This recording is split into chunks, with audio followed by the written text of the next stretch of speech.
Hello cricket fans.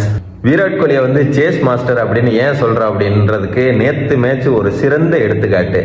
ஏன்னா 2 match தொடர்ந்து duck out ஆனோடனே அவ்வளோதான் முடிஞ்சு, விராட் கோலி அவ்வளோதான், ஏதோ ஃபர்ஸ்ட் கொஞ்சம் மேட்ச் ஃப்ளூக்கில் அடிச்சது அப்படி இப்படின்னு நிறையா ட்ரோல் வந்துச்சு பார்த்தேன்.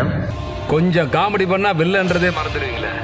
ஆனால் நேற்று மேட்ச் அந்த எல்லா ட்ராவலுக்கும் சரியான செருப்படி கொடுக்குற மாதிரி ஒரு இன்னிங்ஸ். தலைவன் இத்தனை வயசுலயும் பார்த்தீங்கன்னா மறுபடியும் ஆரஞ்சு கேப் அந்த கண்டெண்டர்ஸ் இருக்குல்ல, அதில் வந்து தலைவன் லிஸ்ட்ல வந்துட்டாப்ல.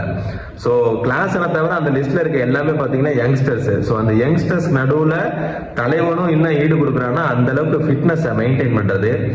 அதே மாதிரி பார்த்தீங்கன்னா முன்னாடியெல்லாம் விராட் கோலி என்ன சொல்லுவாங்கன்னா அந்த ஸ்ட்ரைக் ரேட் மெயின்டைன் பண்ண மாட்டாங்க அப்படின்னு. நீங்க பார்த்தீங்கன்னா இந்த த்ரூ அவுட் இந்த டோர்னமெண்ட் பார்த்தீங்கன்னா ஆவரேஜ் 163 சம்திங் இருக்கு.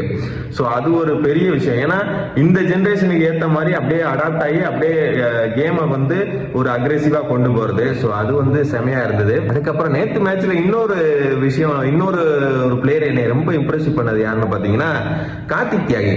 கார்த்திக் தியாகியோட பவுன்சர் பார்த்தீங்கன்னா எல்லாமே டெட்லி பவுன்சர். நான் வந்து ஆர்ச்சர் மட்டும்தான் அந்த மாதிரி டெட்லி பவுன்சர் போட்டு பார்த்துருக்கேன். பார்த்தா நம்ம கார்த்திக் தியாகி வந்து அந்த அளவுக்கு ஒரு அன்பிளேயபிள் பவுன்சருங்க. எல்லாமே டெட்லி பவுன்சர். நீங்களாம் பார்த்தீங்கன்னா ஒரு பவுன்சர் பார்த்தீங்கன்னா 2 பவுன்சர் ஆக்சுவலா. ஒன்று வந்து ஜேக்கப் பெத்தலுக்கு செயினே கலந்து வந்துடும். இன்னொரு பவுன்சர் பார்த்தீங்கன்னா பத்திதாருக்குலாம் பட்டோடனே அவ்வளோதான், நமக்கே அதோட அந்த பெயின் வந்து நமக்கு ஃபீல் ஆச்சு இங்க.